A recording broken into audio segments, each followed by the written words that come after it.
শ্রদ্ধেয় দর্শক তিনি প্রশ্ন করেছিলেন যে আমি যে ডাটাবেসগুলো দিচ্ছি এই ডাটাবেসগুলো আসলে তার মতে অনেক কম মুরাদের, কিন্তু আমি আসলে আমার বরাত দিয়ে কিছু বলছি না। দেখুন এখনো আমি কিন্তু এরাই কুচলুয়ের, যিনি এই কান উৎপাদন প্রজেক্টের একজন অংশ এবং এই বিমানটির এভিওনিক্স এবং ইলেকট্রনিক্স যে যন্ত্রাংশ রয়েছে এর দায়িত্বে রয়েছেন তিনি, একজন অবসরপ্রাপ্ত তুরস্কের বিমান বাহিনীর কর্নেল এবং তিনি একজন সুশিক্ষিত প্রকৌশলী। তার বরাত দিয়ে বলছে, আমার কথা নয় এগুলো। তিনি বলছেন যে ইতিমধ্যে মুরাদ রাডারটি এই দখলদার দেশগুলোর F-35 গুলোকে প্রায় 150 কিলোমিটার দূর থেকে শনাক্ত করেছে, যখন তুরস্কের ব্লক 30 F-16 গুলোকে তারা আপডেট করেছে ওজগুর প্রজেক্টের আয়তায়। এভিওনিক্স, ইলেকট্রনিক্স, রেডার সিস্টেম তুরস্কের নিজস্ব এই F-16 গুলোতে। কারণ এই F-16 গুলো ব্লক 30 হচ্ছে সবচেয়ে পুরাতন, অর্থাৎ খুব কম্পিউটারাইজ না, কাজে পাসওয়ার্ডটা মার্কিন যুক্তরাষ্ট্র থেকে নেওয়ার প্রয়োজন নয়, এটাকে নিজেরা মডার্নাইজ করা সহজ। টার্কির 36টা আছে এরকম, এই 36টাকে তারা নিজেরা মডার্নাইজ করে একেবারে বর্তমানে সর্বাধুনিক প্রযুক্তিতে তারা এগুলোকে আপগ্রেড করেছে। এই ফাইটার জেটগুলো ইরানে আক্রমণ করার সময় তুরস্কের সীমানার কাছাকাছি এসে যায় F-35 গুলো এবং সেগুলোকে তুরস্ক শনাক্ত করার পরে F-16 ফ্লাই করে। F-16 অত্যন্ত F-35 এর চেয়ে আরো পুরানো প্রযুক্তির হলেও এই আপগ্রেড করা F-16 গুলো, তুরস্কের F-16 গুলো 150 কিলোমিটার দূর থেকে ইসরায়েলি F-35 গুলোকে শনাক্ত করতে পারে এবং ইসরায়েলি এয়ারক্রাফটগুলো এটি বুঝতে পারে এবং তারা লক খাওয়ার আগেই তাদের গতিপথ পরিবর্তন করে। আমার কথা না, এরাই গুচলুয়ারের কথা, 150 কিলোমিটার বলছি। এরাই গুচলুয়ার আজকে আরো বলছেন কান পঞ্চম প্রজন্মের যুদ্ধ বিমানের জন্য তারা উৎপাদন করছে মুরাদ 100A, অর্থাৎ এই মুরাদ যেটি 150 কিলোমিটার দূর থেকে F-35 এর মতো স্টেলথ একটি বিমানকে শনাক্ত করে ফেলেছে, এর আরো আপডেটেড ভার্সন, যেটি তিনি বলছেন, তার ভাষ্য দিয়ে বলছি, 150 কিলোমিটার দূর থেকে। তিনি আজকে একটি টেলিভিশনে সাক্ষাৎকার দিতে গিয়ে এই কথাগুলো বলছেন এবং দর্শক শ্রোতা আপনাদের জন্য বাংলা তর্জমা করে আমি বলছি, আমার কোনো কথা না, আবারও বলে রাখলাম। 300 কিলোমিটার দূর থেকে F-35 কে শনাক্ত করতে পারবে কান পঞ্চম প্রজন্মের ফাইটার জেট। তাহলে কান পঞ্চম প্রজন্মের যে যুদ্ধ বিমানটি, আপনারা বুঝতে পারছেন এটি কি ধরনের ক্ষমতাশালী একটি যুদ্ধ বিমান হবে। এ কারণেই মুসলিম বিশ্বের নজর এই বিমানটির উপরে। এর বাইরে কার কার আগ্রহ রয়েছে? স্পেনের এবং ইটালির আগ্রহ রয়েছে। স্পেন সরাসরি এই বিমানটি ক্রয় করা এবং এই প্রজেক্টের অংশ হওয়ার জন্য আবেদন করেছে। কেন করেছে? কারণ স্পেন, আপনারা জানেন, তুরস্ক ক্যাথলিক বিশ্বের প্রধান পোপ লিও, অর্থাৎ 14 লিও তুরস্কে রয়েছে। তিনি তুরস্কে সফরে এসেছেন। ক্যাথলিক বিশ্ব তুরস্কের সাথে বেশ কিছু বিষয়ে জয়েন্ট ভেঞ্চারে কাজ করতে চায়, অর্থাৎ যোগাযোগ বেঁধে কাজ করতে চায়। এর মধ্যে একটি হচ্ছে জায়নবাদী দখলদারিদের আগ্রাসন। কেন?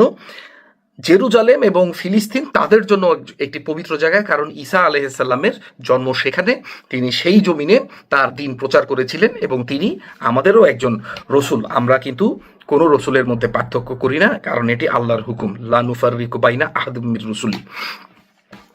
তো এ কারণে আমরা, আমাদের জন্য কিন্তু সকল রসুল এবং নবীরা সম্মানের, কিন্তু আমাদের যে হুকুমগুলো রয়েছে সেগুলো হচ্ছে আমাদের রসুল্লাহ সাল্লাল্লাহু আলাইহি সাল্লামের উপরে যে আবর্তিত যে হুকুমগুলো, আমরা সেগুলোর পালন করি, কিন্তু সকল রসুলকে আমরা ভালোবাসি, সম্মান করি এবং তাদের জন্য আমরা কিন্তু আমাদের যে দুরুদ, যে নামাজেদের দুরুদটা পড়ি, সেটা ইব্রাহিম আলাইহিস সালামের বংশ থেকে আসা সকল নবী রসুলের উপরে কিন্তু আমরা দুরুদ এবং সালাম পাঠ করে আমাদের নামাজ সম্পন্ন করি। কাজে সেক্ষেত্রে কিন্তু আমরা সকলের প্রতি সম্মানশীল এবং তারা এটি জেনেই ক্যাথলিক বিশ্বের প্রধান পোপ লিও তুরস্কে এসেছেন বেশ কিছু বিষয়ে একসাথে কাজ করার কথা নিয়ে। এই ক্যাথলিক বিশ্বের যে পলিটিক্যাল রূপ ছিল সর্বশেষ হোলি রোমান এম্পায়ার, এটি একসময় স্পেনের হাতে ছিল। কাজে স্পেন এখনো একটি ক্যাথলিক দেশ, ফ্রান্সও কিন্তু ক্যাথলিক দেশ, কিন্তু তারা সেকুলারিজমের ধ্বজাধারী হয়ে যাওয়ার কারণে কিন্তু স্পেনে এখনো রাজতন্ত্র এবং ক্যাথলিসিজম স্পেনে তাদের একটি গুরুত্বপূর্ণ রাষ্ট্রীয় স্তম্ভ। একই ঘটনা অস্ট্রিয়ার জন্য বলা যায়। কাজে স্পেন এবং ইটালি দুটি ক্যাথলিক দেশ। আপনারা জানেন ইটালির রোমের একটি অংশ হচ্ছে এই ভ্যাটিকান সিটি, যেটি ক্যাথলিকদের তীর্থস্থান বর্তমানে। তারা এসেছে এখানে তুরস্কের সাথে বেশ কিছু প্রজেক্টে কাজ করতে। একটি হচ্ছে এই যে জায়নবাদীর বিরুদ্ধে একসাথে কি করা যায়, দ্বিতীয়ত হচ্ছে আপনার পরিবার রক্ষার্থে এই যে ওক কালচার বা বর্তমান বিশ্বে যে পপুলার কালচার বা প্রচলিত যে একটি সংস্কৃতি দেখা যাচ্ছে, এই যে পুরুষে মহিলাতে কিংবা এই যে বিকৃত যৌনাচরণ যা পরিবার প্রথার গোড়ায় ডাইনামাইট সেট করছে, এই প্রথার বিরোধিতা করার জন্য একসাথে কাজ করা যায় কিনা। কারণ মুসলিমরাও এবং ক্যাথলিকরাও পরিবার কেন্দ্রিক, পরিবারকে প্রাধান্য দেয়, এরকম দুটি ধর্ম। তো এর সাথে আরও বেশ কিছু সাংস্কৃতিক বিষয় রয়েছে যেগুলো মুসলমানদের সাথে ক্যাথলিকদের অনেক মিল রয়েছে। সেই বিষয়গুলোতে আসলে একসাথে কিছু করা যায় কিনা, এটির জন্য একটি আলোচনা করতে এসেছেন। এবং এটি এই পোপের সর্বপ্রথম বিদেশে সফর। কাজে এটি অত্যন্ত গুরুত্বপূর্ণ এবং ঐতিহাসিক একটি সফর, একই সাথে তুরস্ক বা মুসলিম বিশ্ব এবং একই সাথে ক্যাথলিক বিশ্বের জন্য। কারণ পোপ অফিসিয়ালি এবং আনঅফিসিয়ালি কিন্তু ক্যাথলিকদের নেতা। এবং আপনারা দেখেছেন যারা প্রোটেস্ট্যান্ট রয়েছে ইউরোপে, যেমন জার্মান একটি প্রোটেস্ট্যান্ট দেশ, ব্রিটেন একটি প্রোটেস্ট্যান্ট দেশ, এর বাইরে বেলজিয়াম রয়েছে, ফ্ল্যান্ডার্স বা নেদারল্যান্ডস আর কি, ফ্ল্যান্ডার্স পুরান নাম, ইউনাইটেড প্রভিন্সেস পুরান নাম, এখন আমরা নেদারল্যান্ড নামে জানি। তো এই অঞ্চলগুলো কিন্তু প্রোটেস্ট্যান্ট হওয়া সত্ত্বেও আপনি দেখবেন এই অঞ্চলের যারা রাজা রয়েছেন, প্রধানমন্ত্রী, প্রেসিডেন্ট রয়েছেন, তারা এই ক্যাথলিক পোপের ডাকে সবাই ভ্যাটিকানে চলে যায়। সেখানে তারা গিয়ে তাদের ইবাদত বন্দেগী করে, পোপের হাতে চুমা দেয়। আজকে তুরস্কের খলিফা যদি থাকতেন, যে কোনো নির্বাচিত মুসলিম বিশ্বের রাষ্ট্রপ্রধান হয়তো আসতেন খলিফার সাথে দেখা করার জন্য, তার দোয়া নেওয়ার জন্য, তার স্বীকৃতি নেওয়ার জন্য। কিন্তু আমাদের দুর্ভাগ্য, আজকে আমাদের মুসলিম বিশ্বে কোনো খেলাফত নেই। খুবই দুঃখের বিষয়।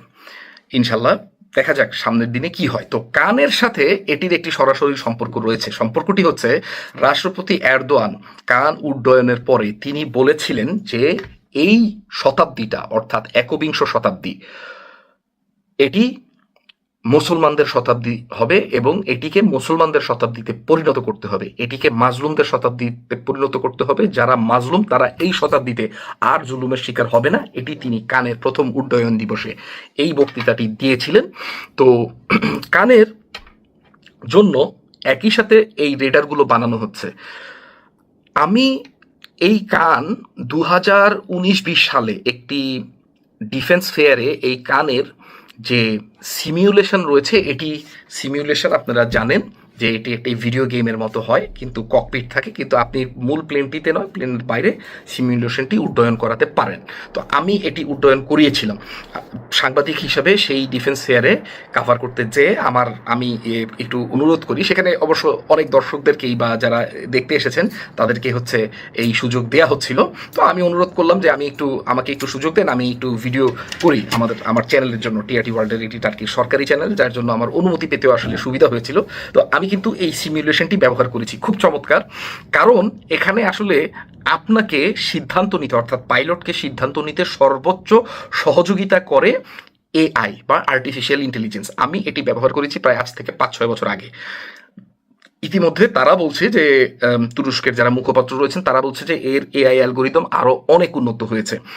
আমরা জানি 6 মিলিয়ন লাইন অ্যালগোরিদম লেখা হয়েছে F-35 এর জন্য। তারা বলছেন যে কানের যে অ্যালগোরিদম এটি অলরেডি 6 মিলিয়নকে ছাড়িয়ে গিয়েছে, অর্থাৎ আরও বেশি ইন ডিটেইলড অ্যালগোরিদমের অধিকারী কান পঞ্চম প্রজন্মের ফাইটার জেটটি, যেটি আসলে পাইলটের দায়িত্বকে অনেক সহজ করে দিবে। এর বাইরে এর যে ইলেকট্রনিক্স এবং এভিয়নিক্সগুলো রয়েছে, তার মধ্যে একটি হচ্ছে মুরাদ এইসার রেডার। এটি অত্যন্ত স্পর্শকাতর রেডার, কারণ এটি গ্যালিয়াম নাইট্রেট দিয়ে তৈরি। Gallium nitrite